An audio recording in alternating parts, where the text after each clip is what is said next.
Mirada Económica.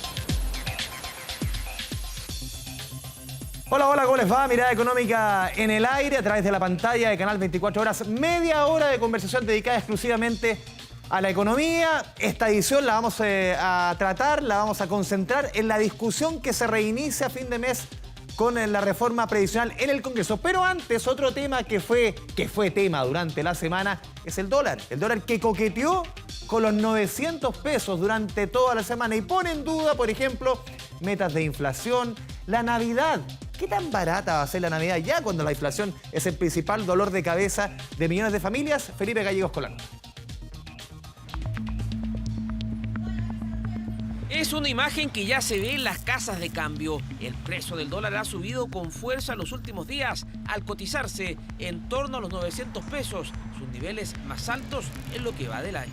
No, afecta la benzina, los viajes que uno quiere hacer, todo afecta totalmente. Me afecta bastante en el tema de las bencinas, sube todo, sube el dólar y sube todo. En cuanto a lo que es algunos productos de consumo regulares, sí, o sea, afecta al tema del dólar. Bueno, también los exportadores, igual yo creo que ellos sí se frotan las manos, porque cuando el dólar sube para ellos es mayor ganancia. Los consumidores están en lo correcto. Si sube el dólar, diversos productos importados son más caros para el bolsillo. Uno de ellos es la benzina, que según las proyecciones de los expertos, debería subir con fuerza este jueves, justo antes del 18. Bueno, esta semana lo más probable es que la gasolina aumente 32 pesos y el diésel cerca de 15 pesos. Y las principales razones son el alza del precio del petróleo a nivel internacional. Por otro lado, también ha influido principalmente el alza del dólar en nuestro país. Pero no es la única alerta. Con un dólar alto también se tensiona el precio de productos tecnológicos o juguetes al ser importados. Una noticia que genera preocupación cuando estamos a 3 meses de la Navidad. Recordemos que las empresas importan los productos para poder vendérselo a los chilenos más o menos en estas fechas, lo están haciendo a un tipo de cambio muy cercano a los 900 pesos, por lo tanto cuando estemos comprando los regalos navideños va a estar cargado a este tipo de cambio que estamos viendo a día de hoy. Bueno, en el retail sobre el 70% de los productos son importados y de hecho incluso algunas categorías es más. Por lo tanto, un dólar más alto sin duda afecta a los costos de importación. Pero el efecto en el precio final no es directo y va a depender del tipo de producto que estemos hablando, del stock que se tenga de este y también de la demanda.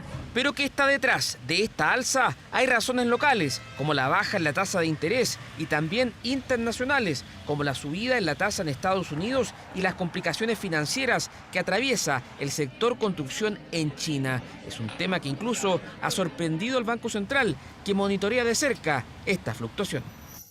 Esta alza reciente ha sido más allá de lo contemplado en las proyecciones del IPOM, que tiene un cierre estadístico entre 850 y 860 pesos para el valor del dólar.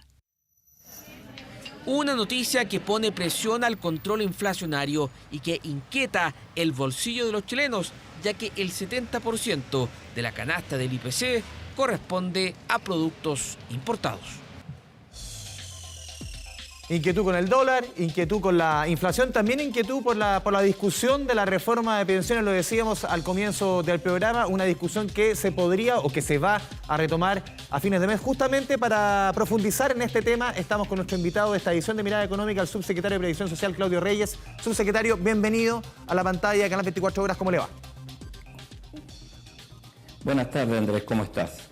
A ver, subsecretario, iniciemos inmediatamente la conversación sobre un tema que es fundamental. Usted tiene larga trayectoria respecto al tema del tema previsional. ¿Cuánto puede afectar, subsecretario, el ambiente crispado que terminó después de la conmemoración de los 50 años en la discusión legislativa de un tema que ya venía complicado? ¿Cuánto puede afectar ese ambiente en la discusión que viene de aquí en más de la reforma, subsecretario? Mira, yo creo que este es un tema de interés nacional que le preocupa a todo el mundo. Creo que tenemos un consenso entre todos los sectores políticos que las pensiones en Chile son bajas, que hay que aumentarlas, estas pensiones, no solamente para los pensionados futuros, sino también para los actuales pensionados, y probablemente tenemos diferencia en el cómo. Por cierto, la conmemoración de los 50 años del golpe militar enrarece un poco el ambiente, pero también estamos a puertas de la celebración de nuestro aniversario patrio, que también calma los ánimos de otra manera. Así que yo creo que pasada esta fiesta, junto con la presentación de las indicaciones al proyecto de ley, vamos a poder retomar una discusión que ya no puede tardar más. Lleva muchos años la discusión de un sistema de pensiones, han habido ya un par de ocasiones fallidas y creo que los chilenos y en particular los pensionados y pensionadas de Chile no pueden seguir esperando. Sí. Subsecretario, estas indicaciones, sí o sí las van a presentar a fin de mes cuando se reinicie la actividad legislativa, por ejemplo, a 25 de septiembre, por ahí. Efectivamente, vamos a iniciarla después del periodo distrital de la Cámara de Diputados, particularmente la Comisión de Trabajo, donde están radicando hoy día el proyecto de ley, y esperamos que en ese momento podamos realmente poder responder a lo que nos demandan todos los chilenos y chilenas, particularmente los pensionados. ¿Cuáles son las principales indicaciones, subsecretario? Claro, está el tema del 4.2 respecto a cómo se distribuye el 6% y qué otros elementos fundamentales van a incluir ustedes dentro de las indicaciones. Mira, bueno, esas son materias que la mayoría de ellas se van a ser dadas a conocer en su momento con el ingreso de las indicaciones. Lo que quiero manifestar es que estas indicaciones responden de alguna manera a la flexibilidad que el gobierno está teniendo en esta negociación. Hemos dado varias muestras de flexibilidad, de ceder en nuestras posiciones y en este momento es el momento de la reciprocidad, de ver cuál es lo que se cede por el lado de la oposición. Porque si vamos a llegar a consenso, el consenso implica eso, que ambas partes ceden. No va a ser el proyecto perfecto que cada una de las partes quieran, sino el cual podamos concordar en beneficio de los chilenos y chilenas. ¿Ustedes no han visto, perdón, subsecretario, esa reciprocidad de parte de la oposición? Creemos que todavía falta dar algún paso. Tenemos conversaciones, tenemos expresiones, pero ahora tenemos que concretar. Como digo, esto es lo que esperan los chilenos y chilenas, ya no solamente una opinión o una expresión favorable, sino que ahora la transformación en un proyecto de ley concreto que pase por la Cámara de Diputados y por el Senado y se convierta en una realidad que solucione los problemas que tenemos en las pensiones actuales y futuras. Sí, subsecretario, hace casi un mes y medio que no se juntan, por ejemplo, en esta famosa mesa técnica que ve el tema de la reforma. ¿Van a retomar esa mesa? La mesa técnica concitó la presencia de todos los sectores, desde republicanos hasta el Partido Comunista. Lamentablemente la UDI en su momento se restó de la mesa técnica, pero los aspectos técnicos ya han sido tratados, han sido conversados. Estas indicaciones van a recoger algunas de las opiniones de los expertos, pero en este momento es el momento de las definiciones por el lado de la clase política. Tenemos que tomar la decisión política, entendiéndolo esto como la decisión que el legislativo debe adoptar para darle una reforma de pensiones, como digo, a todos los pensionados y pensionadas que lo están esperando desde hace tanto tiempo. Sí, subsecretario, uno ha visto que por lo menos en las negociaciones, en medios de prensa, y uno lo que ha podido preguntar es que ustedes se han juntado mucho con el centro, con la democracia cristiana, Partido de la Gente, con los votos que se pueden sacar desde el sector. ¿Cuál es la estrategia justamente para apostar hacia el centro?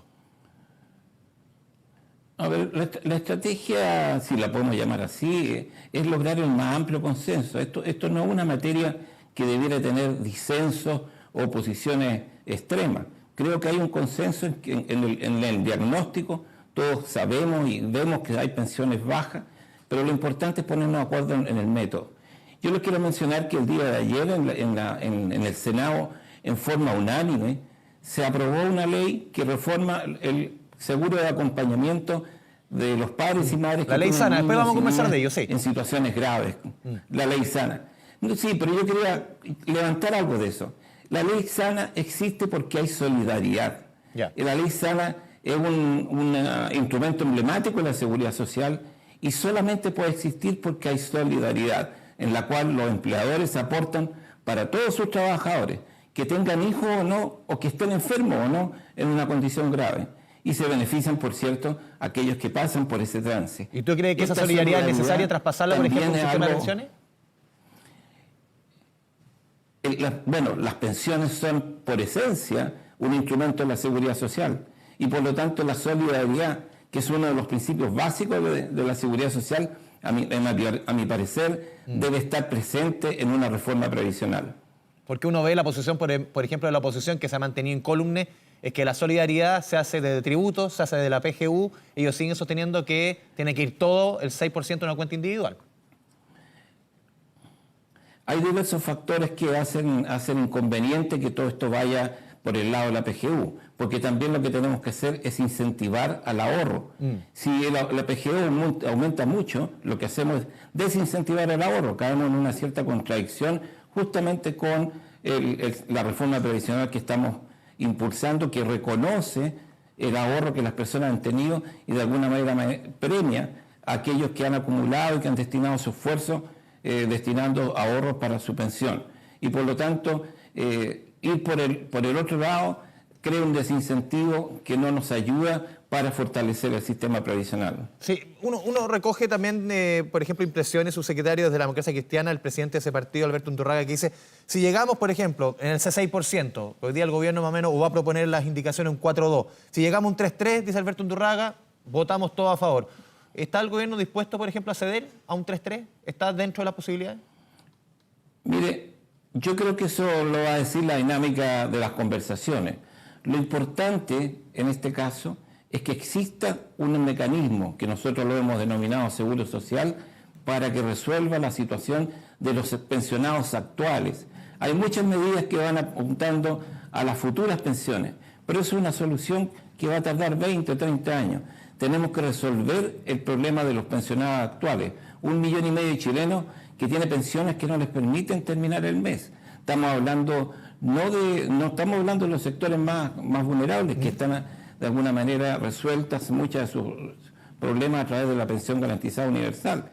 Pero si no estamos hablando de sectores medios que han visto deterioradas sus tasas de reemplazo después de que han tenido una vida laboral con rentas que van del orden, digamos, que significan un ingreso razonable para vivir y se ven enfrentados a una situación en la cual sus pensiones no superan el 20 o el 30% de esa renta.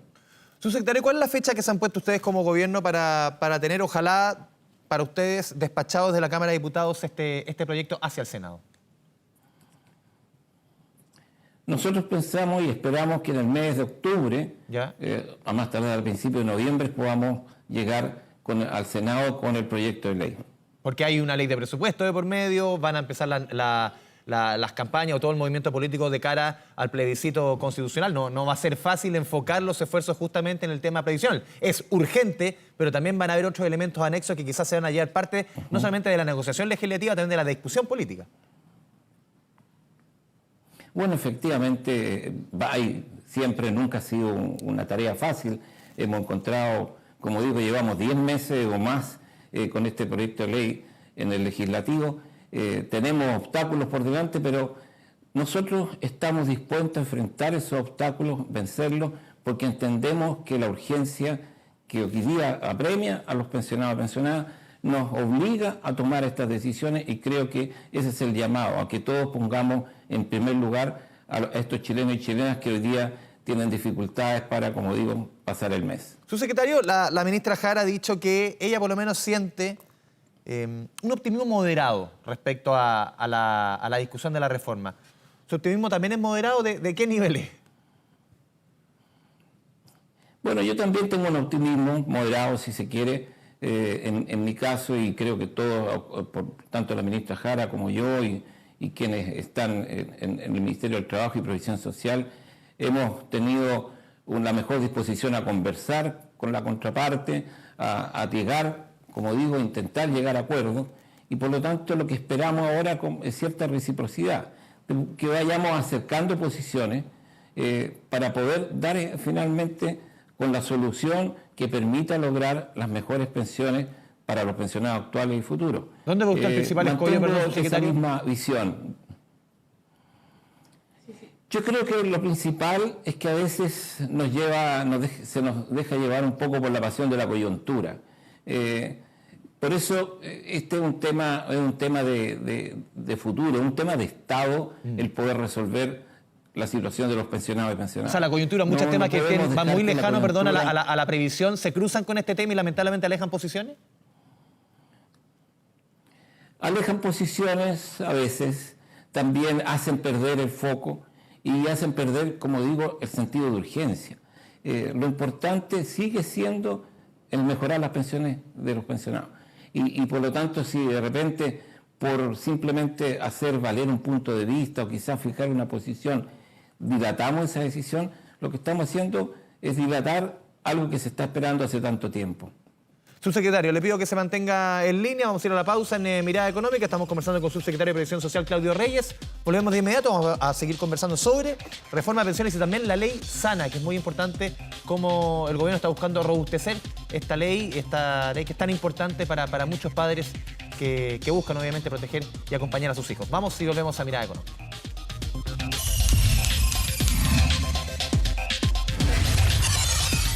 Mirada Económica. Volvemos a Canal 24 Horas, Mirada Económica. Estamos conversando con el subsecretario de Previsión Social, Claudio Reyes. Subsecretario, ustedes hace algunos días encargaron un estudio sobre tasas de reemplazo, un tema que es bien importante y la idea es que ustedes buscan como gobierno es ponerse en todos los casos de que se apruebe una reforma tipo A, tipo B, tipo C, tipo D. Porque es importante y la gracia también es encargarle a un grupo bien transversal. Está desde Rodrigo Vergara, Paula Benavides, está leyendo aquí Cristóbal Uneus. Porque es importante ponerse en todos los escenarios de eventuales tasas de reemplazo. Bueno, en realidad el objetivo de un sistema previsional, de un sistema de pensiones, es tener una tasa de reemplazo digna. Hoy día nosotros estamos muy lejos del promedio de la OCDE, que muchas veces miramos como referencia. Nuestro promedio en el caso del sistema de administradores de fondos de pensiones es del orden del 17%. Por lo tanto, la promesa con la cual nació ese sistema está muy lejos de haber sido cumplida. Tenemos que ponerlo, por lo tanto, una meta en términos de tasa de reemplazo.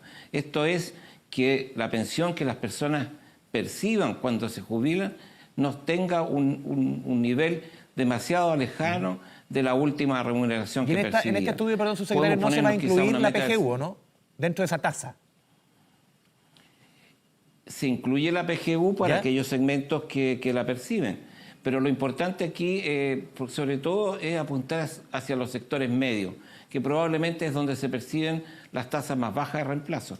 Y eso es lo que estamos apuntando con la creación de un seguro social dentro del pilar contributivo del sistema de pensiones, a lo cual apuntamos que parte de este 6% que van a aportar los empleadores se constituye a través de la solidaridad en un mecanismo que permita tener estas tasas de reemplazo ahora para las pensiones que son bajas actuales, acompañadas de otros beneficios que tienen que ver con las inequidades de género, con los temas de las lagunas, con el tema de la diferencia en las tablas de mortalidad. Subsecretario, otro elemento importante que se está discutiendo, lo conversó en el famoso Chile Day allá en Inglaterra el superintendente de pensiones. Claro, ¿cómo lo ve usted desde su subsecretaría, desde su cargo? Estos cambios para mejorar la rentabilidad de los fondos, es aumentar ciertos límites, por ejemplo, en ciertos activos, las posibilidades de invertir que tienen hoy día las AFP para mejorar la rentabilidad. ¿Cómo ve usted desde su cargo esa idea, esa opción de abrir el abanico de inversión de las AFP, de las administradoras hoy día, para ojalá mejorar la rentabilidad? Bueno, la rentabilidad de los fondos de pensiones depende de varios factores.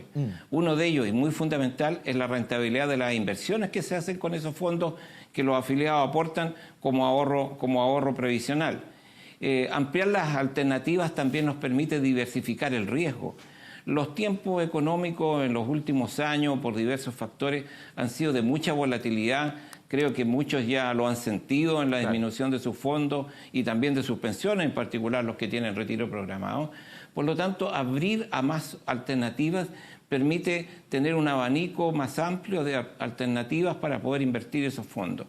La otra parte que mejora la rentabilidad y que mejora las pensiones en el futuro tiene que ver con los costos de administración de esos fondos, tanto de las inversiones como los costos operacionales, que es parte a lo cual apunta la reforma provisional que estamos proponiendo al separar la industria. Y ahí definitivamente dentro de las indicaciones va a estar, por ejemplo, la idea que esa administración pueda seguir siendo aparte desde privado, no de las administradoras, pero sí del mundo privado y no exclusivamente, por ejemplo, de un ente estatal. Está abierta la alternativa, nosotros estamos, como digo, en la posición de flexibilizar todo aquello que sea necesario para garantizar mejores pensiones a los pensionados actuales y futuros. En ese sentido, hay también un cambio de los actuales multifondos a fondos generacionales, fondos que se ajustan de mejor medida al ciclo de vida de cada uno de los afiliados. Y por lo tanto ahí también vamos a considerar alternativas que expresen una diversidad de posibilidades de inversión de dichos fondos. Señor secretario, lo quiero cambiar de tema. Quiero ir a este proyecto que mejora la ley SANA, que fue despachado desde el Congreso tras ser aprobado por el Senado. ¿Por qué es tan importante este proyecto? ¿Qué cambia respecto a lo que tenemos hoy día, una ley tan importante para el acompañamiento de adultos responsables, de padre y madre de sus hijos enfermos? Bueno, esta ley SANA, como se le conoce, es un seguro de acompañamiento para niños, niñas y adolescentes que estén pasando por un trance complejo en su vida, para lo cual es necesario que los padres y las madres puedan estar a su lado como parte del tratamiento para recuperar su salud. Estamos hablando de niños que tienen cáncer, hay niños que también han tenido trasplantes o enfermedades de carácter terminal, y también aquellos que han sufrido un accidente grave. Y en esta ocasión lo que hemos hecho es agregar una quinta contingencia, la contingencia de aquellos niños que por alguna razón tengan que pasar por una UTI, por una UCI. Y en particular, cuando lo hicimos, teníamos en consideración la situación que afecta a muchos niños con enfermedades de carácter respiratorio que los llevan a esta condición. Agregamos esta quinta contingencia, que se puede cubrir hasta por 15 días, de niños de sobre 1 año y menores de 5, para que sus padres y sus madres puedan estar en este momento tan importante. Hay teoría científica que está detrás de esto. No solamente hay que mirarlo como una situación comprensible, que los padres y las madres puedan acompañar a los hijos en situaciones como esta, sino que la condición de apego de parte de los padres con los hijos facilita la recuperación de la salud y del trance por el cual se está pasando. Subsecretario Claudio Reyes, le agradecemos este espacio con Canal 24 Horas con Mirada Económica. Que tenga un buen fin de semana y felices fiestas patrias. Igualmente, y un muy feliz y seguro fin de semana. Gracias, subsecretario. Un abrazo a la distancia.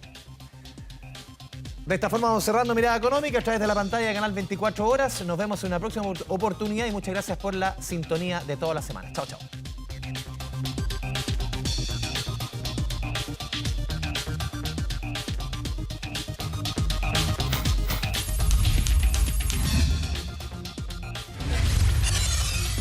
Mirada Económica.